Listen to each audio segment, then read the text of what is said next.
오늘 같이 볼 말씀 호세아서 1장 1절로 2절까지 말씀입니다. 호세아서 1장 1절로 2절까지 말씀. 제가 읽어드리도록 하겠습니다. 우시야와 요담과 아하스와 히스기야가 이어 유대 왕이 된 시대 곧 요아스의 아들 여로보암이 이스라엘 왕이 된 시대에 브에리의 아들 호세아에게 임한 여호와의 말씀이라. 여호와께서 처음 호세아에게 말씀하실 때 여호와께서 호세아에게 이르시되 너는 가서 음란한 여자를 맞이하여 음란한 자식들을 낳으라. 이 나라가 여호와를 떠나 크게 음란함이니라 하시니. 아멘. 야고보서를 지난번까지 했었고요. 오늘부터 목사님이 한 2주 정도 비우시기 때문에 제가 금요일 주일 같이 해서 5번 정도 연달아서 호세아서를 같이 나눌 생각입니다. 물론 주일날 설교를 하고 난 다음에 반응을 좀 보고요. 그 다음 주일에는 본문을 또 바꿀 수도 있지만 어쨌든 계획은 지금 호세아서 5번을 하려고 생각 중이고, 그 이후에 계속 이제 금요일마다 호세아서를 좀 살펴볼까 그렇게 생각하고 있습니다. 호세아서는 소선지서에 해당되는 말씀이지요. 우리에게 좀 낯설게 느껴지기도 해요. 왜 그러냐 하면 호세아서부터 시작되는 소선지서의 이야기들이 뭔가 좀 반복되는 듯이 그렇게 느껴질 때가 많아요. 그러니까 12권의 성경이 이 소선지서에 포함이 되어 있지만 그 이야기들 하나하나를 우리가 배경을 잘 알지 못하면 명확하게 이 선지자가 지금 누구에게 이야기하는지 이걸 명확하게 알 수가 없거든요. 그래서 반복되는 이야기처럼 우리에게 좀 다가오기도 하지만 소선지서 하나하나는 사실은 전하는 나라도 다르고 그리고 전하는 시대도 다른 경우가 굉장히 많이 있다라는 겁니다. 그래서 그것들을 좀 살펴보고 호세아서의 말씀으로 들어가는 것이 우리에게 좀 이롭겠다 하는 생각이 들어요. 그래서 오늘은 서론에 관해서 좀 살펴보고 1절과 2절까지 말씀만 함께 좀 보도록 하겠습니다. 호세아서에서 말라기까지를 우리는 소선지서 이렇게 부르는데요. 이 소선지서의 첫 번째가 바로 호세아서입니다. 우리가 소선지서를 분류하는 방법이 여러 가지가 있는데 가장 쉽게 분류하는 방법은 말씀을 선포했던 그 선지자가 활동했던 그 당시에 그 나라의 왕이 누구였느냐에 따라서 시대적으로 구분하는 방식이 있어요. 그리고 또 하나는 이 선지자가 남유다에 선포했느냐 북이스라엘에 선포했느냐에 따라서 나라로 구분하는 케이스가 또 있습니다. 근데 이것 말고 또 하나로 크게 2가지로 분류하는 방법이 있습니다. 소선지서를 2가지로 분류할 수 있는 방법인데 6권 나누어져요. 공교롭게도 12권이기 때문에 6권 나누어지는데 어떻게 나누어지느냐, 그 소선지서 안에 연대와 대상에 대한 언급이 있느냐 없느냐에 따라서 나눠진다라는 겁니다. 분류한 표를 제가 하나 보여드리면 연대와 대상이 나오는 소선지서는 호세아, 오늘 우리가 보는 이 말씀을 비롯해서 아모스, 미가, 스바냐, 학개, 스가랴 이렇게 6권이고요. 연대와 대상에 대한 언급이 없는 소선지서는 요엘, 오바댜, 요나, 나훔, 하박국, 말라기서 이렇게 6권이 된다라는 겁니다. 우리가 살펴보는 호세아서는 다행히 연대와 대상에 대해서 언급하고 있는 말씀이 나옵니다. 그 말씀이 우리가 함께 봤던 1장 1절 말씀이에요. 1장 1절을 보면 이렇게 기록하죠. 우시야와 요담과 아하스와 히스기야가 이어 유다 왕이 된 시대 곧 요아스의 아들 여로보암이 이스라엘 왕이 된 시대에 브에리의 아들 호세아에게 임한 여호와의 말씀이니라. 자, 이게 분명하게 누가 왕이 된 시대에 누가 왕이 되었고 그때에 호세아가 하나님의 말씀을 전했다라고 이야기하고 있죠. 그러면 우리가 아마도 호세아가 활동했던 이 시기가 언제이고 그 말씀을 전한 대상이 누구인지 여기에 정확하게 기록되어 있다라고 추측할 수가 있죠. 근데 문제는 뭐냐 하면요, 살펴보겠지만 대상은 명확한데 연대는 좀 문제가 있어요. 굉장히 문제가 좀 있습니다. 살펴볼 건데, 일단은 우리가 좀 염두에 될 게 뭐냐 하면요, 학자들마다 연대를 구분하는 기준이 달라요. 그 제가 여러 책을 좀 살펴보고 주석도 살펴봤는데, 학자들마다 이런 기준을 따르는 사람은 연대를 이렇게 정하는데, 또 다른 기준을 따르는 사람들은 연대를 이렇게 결정하고 있습니다. 이 말은 성경의 기록 자체가, 우리는 구약 성경 안에서 이 소선지서, 그 전에 이제 역대기서, 열왕기서 이런 말씀들이 있는데, 역사에 대한 기록을 담고 있는 이 모든 기록들이 다 정확할 거다라고 생각하지만 그렇지 않아요. 성경이 틀렸느냐? 아니요, 그런 이야기는 아니고, 우리가 이게 정확하지 않을 수 있다라는 것을 감안하고서 이 말씀들을 보는 것이 중요하다라는 겁니다. 자, 일단 1장 1절 말씀을 보면 이렇게 되어 있죠. 우시아와 요담과 아하스와 히스기야가 이어 유다 왕이 된 시대에 곧 요아스의 아들 여로보암이 이스라엘 왕이 된 시대, 이렇게 기록하고 있습니다.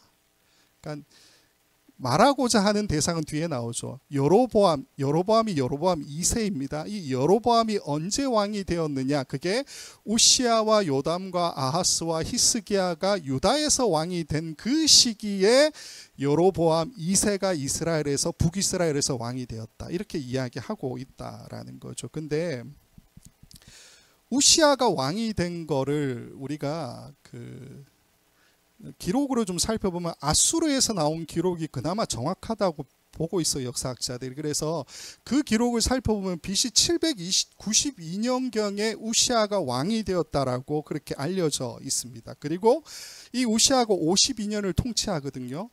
그 다음 요담이 16년, 아하스가 16년에서 이 세 왕이 거쳐가고 난 다음에 히스기야가 왕이 되기까지는 84년의 시간이 지나요. 계산하면 792년에 우시아가 왕이 되었고 84년을 빼게 되면 히스기야가 왕이 된 것은 언제냐면 BC 708년이 되어야 맞죠. 근데 문제는 뭐냐 하면요, 성경도 그렇지만 많은 기록들이 히스기야가 왕이 된 때를 언제로 이야기하냐면 BC 729년이라고 보는 학자도 있고 BC 715년이라고 보는 학자들도 있다라는 겁니다. 이 두 가지를 또 섞어서 어떻게 이야기하느냐, 히스기야가 섭정왕으로 다스리게 된 것은 BC 728년 29년 고맘때쯤이고 단독으로 통치했던 그 기간이 715년부터다, 이렇게 보는 학자들도 있습니다. 그러니까 히스기야가 전체로 이제 재위했던 기간이 한 29년 정도로 보고 있어요. 성경에도 그렇게 나와 있는데, 섭정왕으로 했던 것이 한 13, 14년, 그리고 그 이후에 15년 정도를 이제 단독으로 통치했다, 이렇게 보고 있는 거예요. 근데 왜 이런 해석을 하느냐 하면, 그 열왕기하 20장을 보면요, 히스기야가 이사야 선지자에게 그런 얘기를 듣죠. 네가 병들어서 죽게 될 거야. 그런 말씀을 듣게 되니까 히스기야가 어떻게 합니까? 벽을 보고 향해서 하나님 앞에 간절하게 기도하는 장면이 나오죠. 그리고 하나님께서 그 기도를 들어주셔서 뭐 해가 몇 도로 돌아가고 이런 이야기 나오잖아요. 그러면서 어떻게 됩니까? 15년이라는 시간을 생명 연장을 받게 되죠.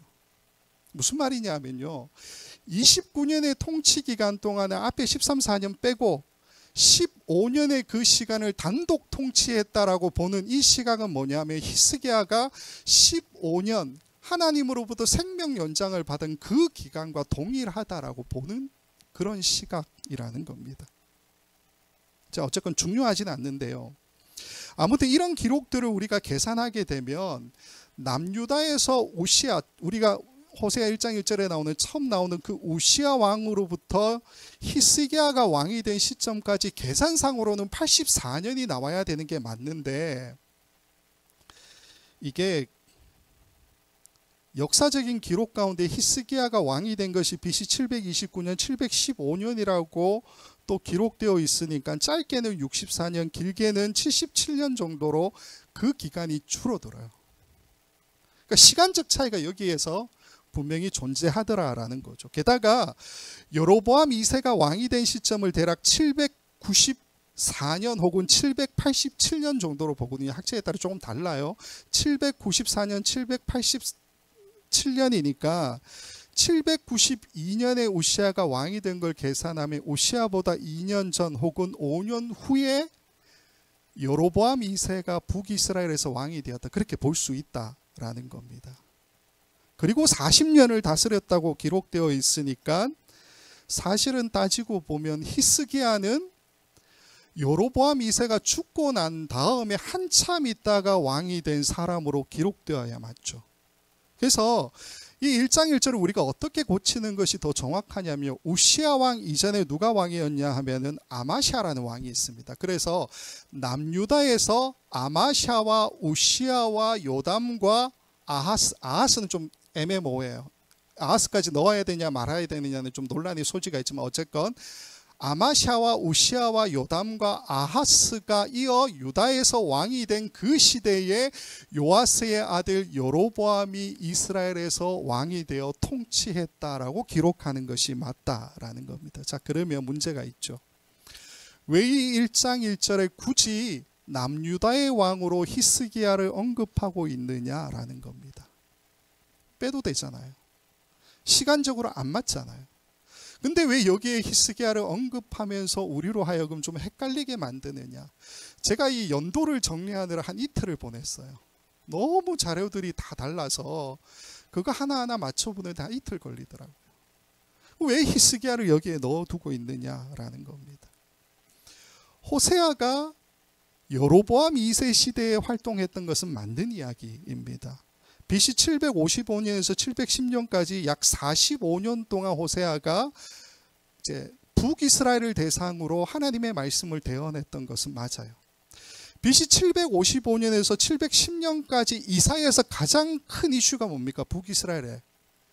755년에서 710년 사이에 가장 큰 이슈는 뭐냐 하면 722년에 북이스라엘이 아수르에 멸망당했다라는 거죠.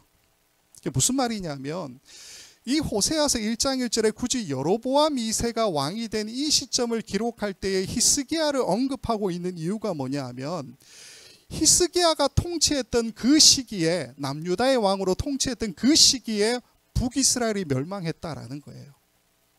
그걸 이야기하고 싶다라는 겁니다. 즉 1절에서 이야기하는 이 기록들은 여로보암 2세가 통치했던 그 기간을 알려주기 위한 기록이 아니고요, 호세아 선지자가 활동했던 것을 알려주는 기록이라는 겁니다. 호세아 선지자가 언제부터요? 여로보암 1세 때부터 북이스라엘이 멸망하는 그 시점과 그 이후까지 활동했던 선지자이기 때문에 그 시대를 다 아우르는 남유다의 왕으로 우시야, 요담, 아하스 그리고 히스기야까지 언급하고 있다라는 거예요. 그래서 1장 1절에서 보는 바와 같이 여기에서 주인공은 여로보암 2세가 아니죠. 이 시기에 부엘리의 아들 호세아에게 여호와 하나님의 말씀이 임했다. 이게 바로 1장 1절에 우리에게 말해주고 있는 이야기라는 겁니다. 말씀을 드렸던 것처럼 호세아는 45년이라는 긴 시간 동안 하나님의 말씀을 대언한 선지자였죠. 이 긴 시간 동안 호세아가 했던 설교와 글들을 모아놓은 것이 지금 우리가 보고 있는 호세아서라는 겁니다. 근데 여기서 한 가지 우리가 생각해야 될 것은 뭐냐 하면, 우리가 보는 이 호세아서가 호세아가 단 한 번 자신의 설교를 사람들에게 했고 그것을 기록한 내용이 아니다라는 거예요. 단 한 번에 걸쳐서 모든 14장까지의 이야기를 다 선포하고 그걸 기록했느냐? 아니요. 45년이라는 긴 시간, 물론 이제 북이스라엘 멸망을 기점으로 하게 되면은 722년까지 되겠죠. 그러니까 그 전으로 이렇게 대충 계산해도 30여 년이 넘는 긴 시간 동안 호세아가 하나님의 말씀을 여러 번 대언했던 기록들이에요. 그것들을 모아 놓았기 때문에 저자를 호세아라고 볼 수도 있고요, 아니면 호세아의 이 말들을 다 모아서 기록한 어떤 알 수 없는 익명의 사람이 저자라고 우리가 이야기할 수도 있다라는 겁니다. 또 하나는 이 호세아서가 45년이라는 이 긴 시간을 한 호흡으로 모아놓은 그런 책이기 때문에 다소 반복되는 듯한 그런 이야기가 좀 많이 나옵니다. 왜 그러냐 하면 하나님의 심판, 하나님의 회복이라고 하는 이 주제가 계속해서 반복이 돼요. 같은 이야기가, 사건은 다르죠. 물론 사건은 다르지만 하나님의 심판, 회복, 사건과 심판과 회복이라는 이 세 가지가 계속 반복되는 것처럼 그렇게 보여지니까 우리에게는 이게 이것 같고 저게 저것 같은 그런 느낌을 주더라라는 겁니다. 그도 그럴 것이 이게 북이스라엘이 멸망하는 시기잖아요. 점점 멸망해 가는 그 시기. 그렇기 때문에 범죄했던 사건들을 다루고 거기에 대해서 하나님께서 주시는 심판의 메시지가 있고 그 다음에 회복의 메시지가 당연히 따라오는 그런 구성으로 되어져 있다라는 겁니다. 그래서 좀 반복되는 것처럼 보여줄 수 있지만 그 하나하나를 우리가 살펴보는 것이 매우 중요하다라는 것을 잊어버리면 안 된다라는 겁니다. 자, 근데 제일 큰 문제는 이 호세아서는 이렇게 사건과 심판과 반복의 메시지가 계속 이 메시지가 계속 반복이 되는데 대부분 시형식으로 되어 있어요. 시형식 그러면 대표적인 게 시편 아닙니까? 그러니까 상징과 요약이라고 하는 것이 굉장히 많이 나오죠. 호세아서도 살펴보면 그 단어가 뜻하는 것이 무엇인지를 명확하게 우리가 아는 것이 굉장히 중요합니다. 그러니까 상징과 요약이 많이 있다라는 것은 우리에게 어떤 부담을 줍니까? 이게 뭘 얘기하는 거지라는 부담을 주죠. 그러니까 호세아서를 1장부터 14장까지 한꺼번에 쭉 읽으면요. 계속 겉돌아요. 무슨 이야기를 하는지 잘 모르는 그런 마음이 든다라는 겁니다. 그러나 우리가 호세아서를 이해하려면 그 사건과 심판과 회복에 대한 이야기 하나하나에 좀 주목할 필요가 있다라는 겁니다. 자, 사실 이게 반복된다라고 하는 것은 우리에게 또 다른 메시지를 주죠. 그게 무슨 말이냐 하면요. 반복되는 이야기가 사실 성경 안에도 반복되는 단어들이 굉장히 중요하지 않습니까? 마찬가지입니다. 내용이 반복되는 듯한 그런 것들이 계속해서 이어지면 우리는 생각해야 될 게 뭐냐면 이게 굉장히 중요하구나라는 것들을 좀 생각해 볼 필요가 있어요. 사건은 다르지만 심판의 말씀, 회복의 말씀이 계속 반복이 돼요. 조금 다르지만 어쨌건 비슷한 이야기들이 계속 반복된다는 것은 이 심판의 말씀과 회복의 말씀에 분명한 하나님의 의도, 하나님의 마음이 담겨 있을 거다라는 거죠.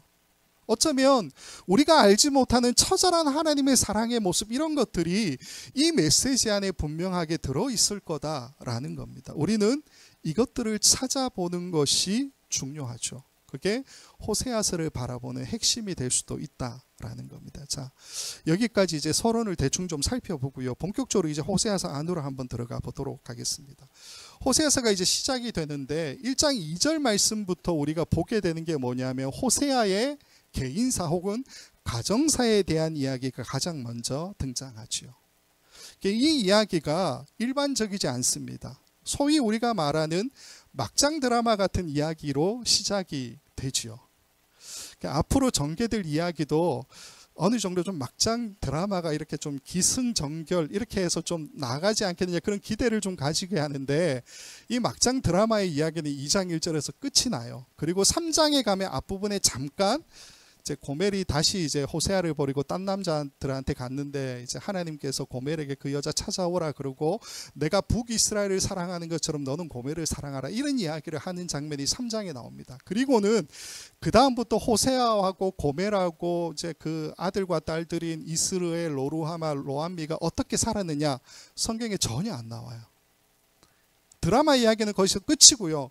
그 다음부터 어떤 이야기가 나오냐면 북이스라엘이 어떤 범죄를 했고 하나님께서 거기에 대해서 뭐라고 이야기하시는지 심판의 메시지가 나오고 거기에서 또다시 회복하시겠다라고 하는 회복의 메시지가 계속해서 이어집니다.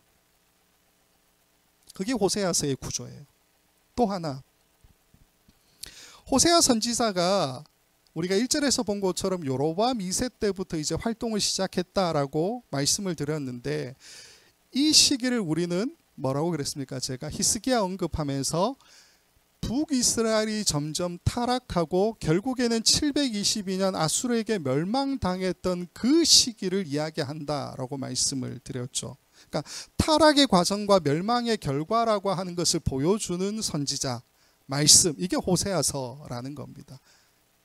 근데요, 한 가지 우리가 살펴볼 것이 있습니다. 열왕기하 14장 23절부터 25절 말씀을 보면요, 여로보암 2세에 대해서 이렇게 평가하는 말씀이 나와 있습니다. 어떤 말씀이냐, 제가 읽어드릴게요. 유다의 왕 요아스의 아들 아마샤 제15년에 이스라엘의 왕 요아스의 아들 여로보암이 사마리아에서 왕이 되어 41년간을 다스렸으며 여호와 보시기에 악을 행하여 이스라엘에게 범죄하게 한 느밧의 아들 여로보암의 모든 죄에서 떠나지 아니하였더라. 이스라엘의 하나님 여호와께서 그의 종 가드헤벨 아밋대의 아들 선지자 요나를 통하여 하신 말씀과 같이 여로보암이 이스라엘 영토를 회복하되 하맛 어귀에서부터 아라바 바다까지 하였으니. 자, 열왕기하 14장 23절로 25절까지 말씀을 보면 여로보암 2세를 어떻게 평가하느냐 하면요, 악을 행한 왕, 이스라엘에게 범죄하게 한 느밧의 아들 여로보암의 모든 죄에서 떠나지 아니하였던 왕, 그렇게 소개해요. 즉 제위하고서부터 계속해서 나라가 타락의 길을 걷도록 만들었던 왕, 그리고 마지막 이제 다음 왕이 호세아거든요. 마지막 왕이 호세아, 유다의 북이스라엘의 마지막 왕이 또 호세아예요. 선지자 호세아 말고 호세아 왕이 있었을 때에 결국에는 720여 년에 나라가 망했다. 그 사실에 대해서 잘 설명해 주고 있죠. 근데 여기서 한 가지 주목해야 볼 점 뭐냐 하면은 25절입니다. 25절에 뭐라 그러냐면 가드헤벨 아밋대의 아들 선지자 요나를 통하여 하신 말씀, 그러면서 뭐라고 이야기합니까? 여로보암이 이스라엘 영토를 회복하되 하맛 어귀에서부터 아라바 바다까지 하였으니, 이렇게 이야기하고 있죠. 이게 무슨 말이냐 하면요, 솔로몬 이후에 사실은 남북으로 유다가 나뉘어지게 되잖아요. 이스라엘이 나누어지게 되잖아요. 남유다, 북이스라엘. 지금 우리가 보는 것은 북이스라엘 쪽이니까 솔로몬 시대 때 가장 영토가 확장이 되었었죠. 남북 모두 다. 그 다음에 여로보암 2세 때, 지금 25절에서 이야기하는 것처럼 열왕기하 14장 25절에 나오는 하맛 어귀에서부터 아라바 바다까지라고 하는 이 말이 뭐냐면, 솔로몬이 강성했을 때에 북이스라엘이 다스렸던 그 모든 영토를 지금 여로보암 2세가 회복했다라는 이야기예요. 다시 말씀을 드리면 남과 북으로 나뉜 이 이스라엘이, 남유다 북이스라엘 나뉘잖아요. 나뉜 이 이스라엘이 여로보암 2세 때의 북이스라엘로서는 가장 국력이 왕성한, 가장 백성들이 풍요한 시대를 살아갔다. 영토가 확장되었으니까요. 그럼 이 이야기가 우리에게 어떤 교훈을 줍니까? 여로보암 2세 때 영토가 가장 많이 확장돼서 가장 강력한 국력을 가지고 있고 가장 풍요로운 그런 시대를 살았는데, 그 북이스라엘이 지금 어떤 상태예요? 점점 타락하고 멸망하게 되는.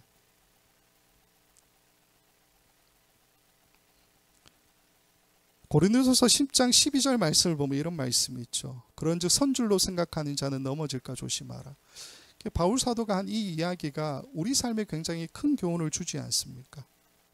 가장 부유할 때, 가장 강성할 때에, 그때 하나님으로부터 점점 멀어지는 우리의 모습을 조심하라, 그 이야기를 하고 있죠. 사실 그 이야기가 맞죠. 역사적인 모든 기록들을 우리가 보게 되면 중세 시대들을 그 이후의 근대 시대, 현대 시대 다 마찬가지 아니겠습니까? 중세 시대 교회가 국교가 되고 왕조차 건드릴 수 없는 신적 권위를 교회가 가지게 되죠. 그랬더니 교회가 어떻게 됐습니까? 교회와 교황과 교회 지도자들의 주머니를 채우기 바빴죠. 중세의 교회가 타락했다라는 것은 기정사실이죠. 그게 1517년 루터가 이제 95개조 반박문을 내건 이제 그 면벌부, 보통 면죄부 이렇게 이야기하는데 정확한 건 면벌부죠. 벌에 대해서 면해주는 그 증서를 주는 것. 그 면벌부를 판매했던 것으로 연결되어지는 이야기 아니겠느냐라는 겁니다. 2차 세계대전 이후에 미국이 막 이제 경제적으로 부흥했을 때에 그 미국의 교회들의 모습. 한국도 마찬가지죠. 70년대 이후에 한국이 막 부흥하게 되니까, 경제적으로 잘 살게 되니까 그때 이후로 교회도 점점 확장되고 사람들이 몰려오고 재산이 늘어나고 이런 일들이 있었죠. 근데 지금 우리의 교회들의 모습이 과연 어떠하냐라는 겁니다. 나라가 부유해지면 교회도 점점 부유해지죠. 그러나 그렇게 살찌고 풍요로워질 때에 그때부터 타락의 길을 걷는 것이 우리가 역사적으로 경험하고 있는 모습이 아니냐라는 겁니다. 성경에 수많은 동일한 이야기가 나와 있죠. 창세기 맨 처음에 아담과 하와의 이야기도 그걸 분명히 보여주죠. 하나님께서 에덴 동산으로 그들을 이끄셔서 가장 행복하고 가장 안전하고 가장 풍요롭게 살게 만들어 주셨는데 그때 아담과 하와는 어떤 마음을 먹습니까? 하나님과 같아지고 싶다. 하나님처럼 내가 선악을 분별하고 싶다. 그래서 선악과를 따먹었다라는 거죠. 에덴 동산에서 쫓겨나서 아담과 하와가 에덴 동편에 거하게 되는데 가인과 아벨과 함께 이제 그나마 땅을 기경하고 뭐 이렇게 해서 정착하죠. 정착했더니 어떻게 되었습니까? 가인이 아벨을 쳐 죽이죠. 이스라엘 백성들이 이집트 노예로 팔려가서 온갖 핍박을 다 당하죠. 400년이 넘는 시간 동안.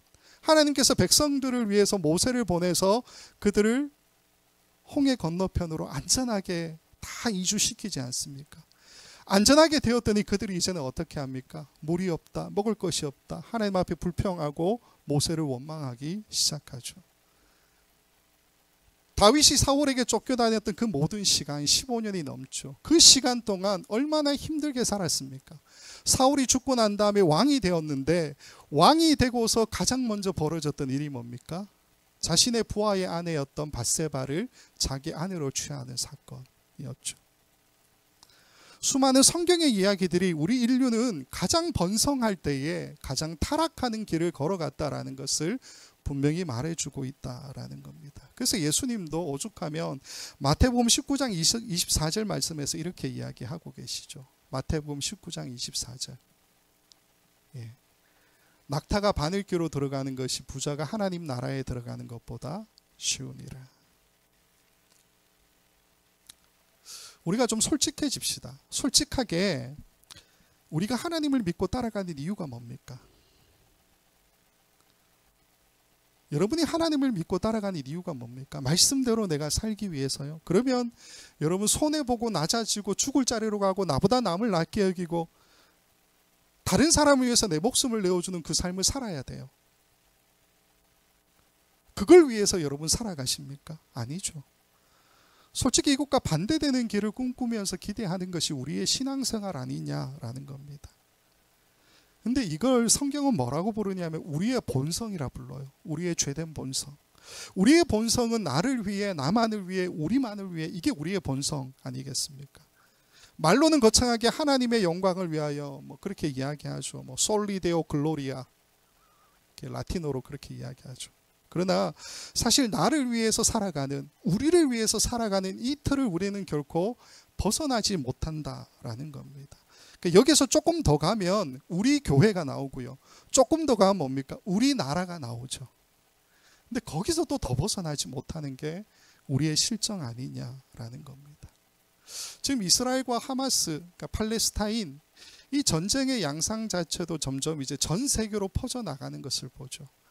근데 분명한 것은 우리라고 하는 이 두 집단이 분명하게 드러나고 있다라는 거죠. 이스라엘이라고 하는 우리, 팔레스타인이라고 하는 우리, 서로가 서로를 전 세계에서, 이 미국 땅에서도 마찬가지고 서로를 공격하는 그런 일들이 일어나지 않느냐라는 겁니다.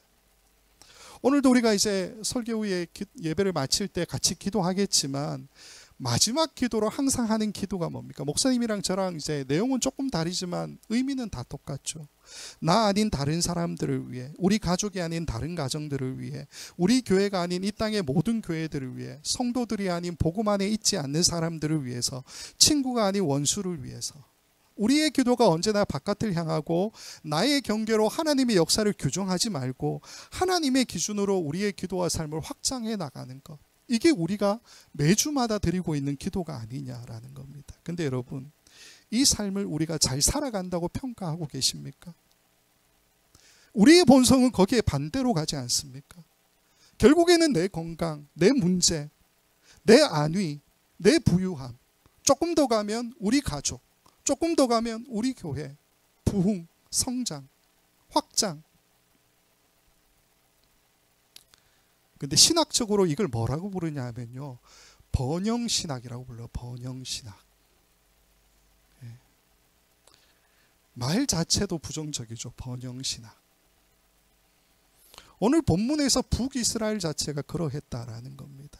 가장 강성하고 가장 풍요했던 이 여로보암 2세 때에 고멜로 대비되는 가장 음란한 여자, 그게 바로 북이스라엘이었다라는 겁니다. 그래서 호세아서는 이제 본격적으로 시작되는 2장 2절 말씀이 이렇게 이어지게 됩니다. 1장 2절 말씀, 여호와께서 처음 호세아에게 말씀하실 때 여호와께서 호세아에게 이르시되 너는 가서 음란한 여자를 맞이하여 음란한 자식들을 낳으라. 이 나라가 여호와를 떠나 크게 음란함이라 하시니.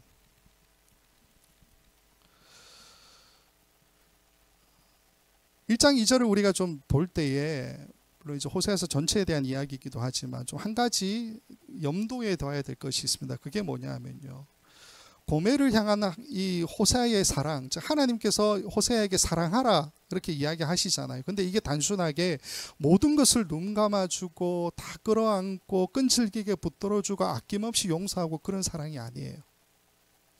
우리는 이런 사랑을 아무런 대가 없는 아낌없이 주는 하나님의 지고지순한 사랑, 이렇게 표현하잖아요.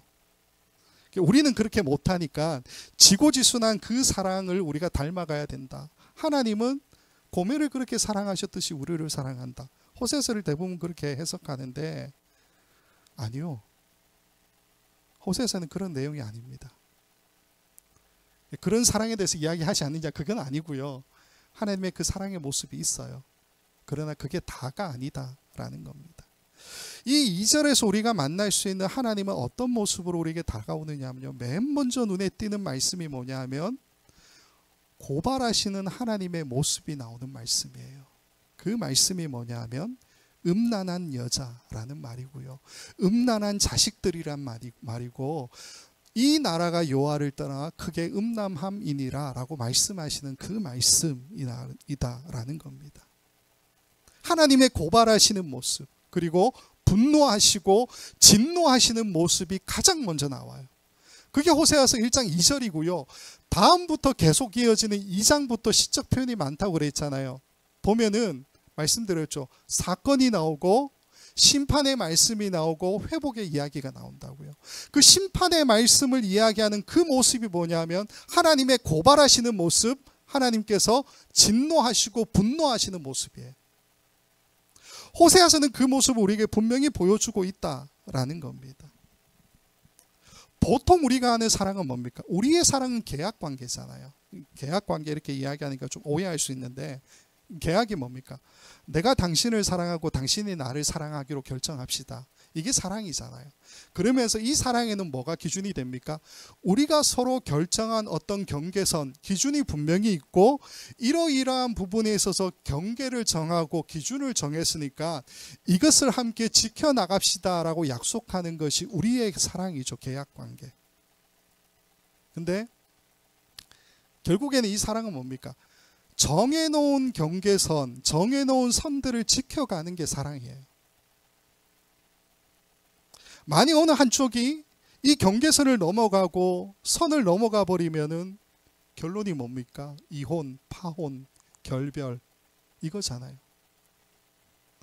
세상에서 우리가 하는 사랑은 그렇게 표현할 수가 있다라는 겁니다. 근데 호세아서에 나타나 있는 하나님의 사랑은 이런 모습이 아니에요.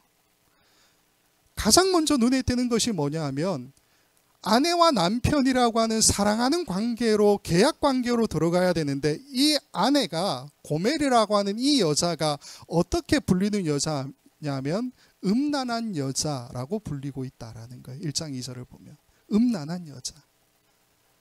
음란한 여자라고 하는 이 말은 무슨 말이냐면요, 계약을 맺을 수 없는 상대라는 의미예요.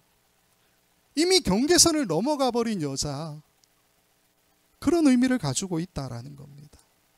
우리식으로 말하면요, 내가 아내로 맞이하기에는 분명한 하자가 있는 여자, 그렇게 볼 수가 있는 거죠. 이 2절에만 음란이라고 하는 단어가 3번 등장하고 있죠.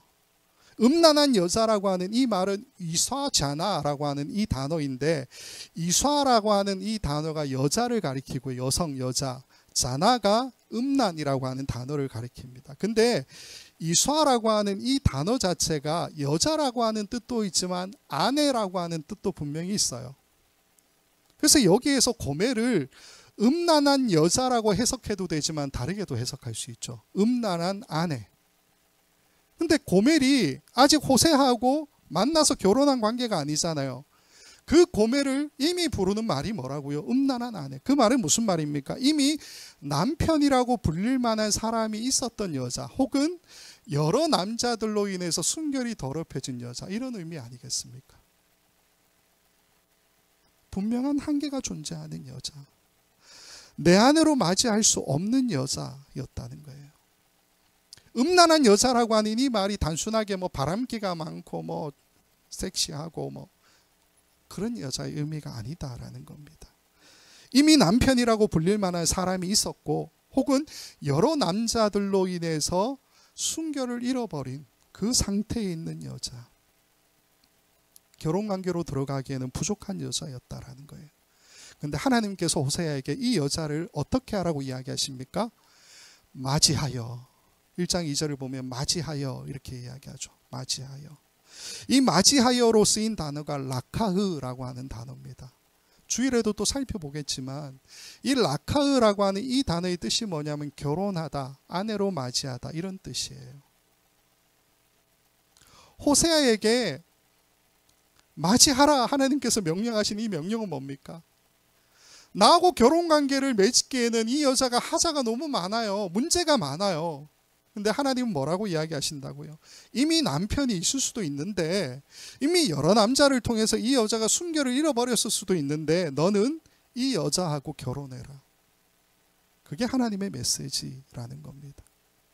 여러분 같으면 이게 가능하겠습니까? 우리는 현실에서 이걸 뭐라고 부릅니까? 불륜 혹은 막장 이렇게 부르잖아요. 아니, 그 정도의 여자를 아내로 맞이하는 거니까 지고지순한 사랑, 틀렸다고 말할 수는 없지만요, 말씀드렸지만 이 2절의 이야기에서 하나님께서 우리에게 보여주시는 모습은 두 가지예요. 두 가지. 호세아에게 고멜에 대한 이야기를 분명하게 해주시죠. 이 여자가 어떤 여자인지. 음란한 아내, 이미 남편이 있었거나 여러 남자들로 인해서 순결을 빼앗겨버린 여자였다. 하나님은 그들의 죄악에 대해서 분명하게 먼저 고발하시고 진노하시고 분노하시는 모습을 보여주더라라는 겁니다. 그러면서도 그 여인을 사랑하라, 아내로 맞이하라, 그렇게 말씀하고 계신다라는 거죠. 따라서 호세아에서는 넘지 말았어야 할 경계, 그 선을 넘어버렸던 그 여자를 이사자나 그렇게 부르고 있습니다. 음란한 아내. 하나님께서 그렇게 고발하시지만 그럼에도 넘지 말아야 될 그 경계선을 이미 넘어가 버린 그 여자를 하나님께서 어떻게 하신다는 겁니까? 호세아에게 어떻게 하라고요? 자기가 넘어가라고요. 그 경계선을 여자에게 넘어오라고 얘기할 수 없어요. 이미 더럽혀진 여자가 어떻게 다시 깨끗해집니까? 안 되잖아요. 호세아에게 지금 던지고 있는 하나님의 메시지는 뭡니까? 네가 넘어가라는 거예요. 경계선을 넘어가는 그 사랑의 모습, 그것을 호세아를 통해서 보여주고 있다라는 겁니다. 죄에 대해서는 분명한 심판을 말씀하시지만 이미 경계선을 넘어가 버린 그 여자를 다시 돌아오게 하고 말씀할 수 없잖아요. 북이스라엘 다시 돌아오라고 이야기할 수 없기 때문에 자신이 정해놓은 그 경계선조차 넘어가시는 하나님의 모습, 넘어가셔서 그 여인을 끌어안으시고 그 여인을 사랑의 관계, 결혼의 관계로 다시 끌고 오시는 하나님의 그 모습, 그 모습이 호세아서에 나타나 있는 하나님의 모습이라는 겁니다. 하나님의 고발과 분노와 진노의 이 모습은요, 주일날 살펴보겠지만 이 고멜과 호세아 사이에 태어난 아이들의 이름을 통해서도 분명하게 나타나 있죠. 그건 주일날 살펴보도록 하겠습니다. 말씀을 정리하겠습니다. 우리가 지금 살펴보려고 하는 이 호세아서는 분명히 하나님의 사랑을 우리에게 이야기하고 있습니다. 그러나 하나님의 사랑의 그 모습이 단순히 지고지순한 사랑이 아니죠. 그 사랑의 모습은 고발하시고 분노하시고 진노하시는 사랑의 모습이고요. 또 자신이 설정해 놓은 그 경계선조차 넘어가셔서 이미 음란해 버린 그 안에 하자가 있는 그 여자를 끌어안으시고 다시 끌고 오시는 하나님의 사랑의 모습을 우리에게 보여주는 말씀이라는 겁니다. 이 두 가지 모두 다 하나님의 사랑의 방식이라는 거예요. 그걸 보여주는 것이 바로 호세아서라는 겁니다. 이제부터 우리가 호세아서를 계속 살펴볼 건데 호세아의 가정사를 제외한 그 모든 내용들 마찬가지입니다. 다 이 이야기예요. 사건과 심판과 회복의 메시지. 하나님의 사랑이 이중적으로 지금 우리에게 전해지고 있는 이 이야기가 계속해서 이어진다라는 겁니다. 우리는 그래서 이 호세아서를 살펴보면서 고발과 분노와 진노의 상황 가운데서 하나님의 마음이 어떠했는지를 보는 것이 중요하고요. 그럼에도 회복의 메시지를 통해 왜 그들을 끌어안으시는지, 왜 경계선을 넘어가시면서까지 다시 그들을 결혼관계로 끌고 오시는지, 이 회복의 이야기는 또 우리에게 어떻게 다가와야 되는지도 함께 살펴보는 것이 중요하다라는 겁니다. 그래서 오늘 설교 제목을 이렇게 정했어요. 우리와는 다른 사랑 이야기. 우리의 사랑과는 다르죠. 우리와는 다른 하나님의 사랑 이야기. 이 사랑 이야기를 함께 듣고 깨닫고 닮아가는 우리 원커뮤니티 교회 모든 성도님들 다 될 수 있기를 주님의 이름으로 간절히 축원을 드립니다. 기도하겠습니다. 고마우신 아버지 하나님, 호세아서를 같이 살펴볼 수 있는 기회를 주셔서 감사를 드립니다. 하나님, 이 말씀을 우리가 살펴보면서 우리를 향한 하나님의 사랑을 다시 한번 깨닫는 우리 모두가 되기를 간절히 소망합니다. 지고지순한 사랑 아니요. 하나님, 우리의 죄에 대해서 낱낱이 고발하시며 분노하시고 진노하시는 하나님의 그 사랑도 우리가 알게 하여 주시고, 그럼에도 경계선을 넘어오셔서 우리를 끌어안으시고 다시 결혼의 관계, 회복의 관계로 우리를 끌고 가시는 하나님의 그 사랑도 다시 한번 깨닫는 우리 모두가 될 수 있도록 주께서 인도하여 주시옵소서. 앞으로 우리가 이 말씀을 통해 하나님의 사랑을 더 깊이 느끼게 하여 주시고 깨닫게 하여 주시고, 그 사랑을 우리 주변에 있는 형제 자매들 뿐만이 아니라 우리가 알지 못하는 원수들에게까지도 이 사랑을 전할 수 있는 우리 모두가 되도록 허락하여 주시옵소서. 감사하고 예수님의 이름으로 기도합니다. 아멘.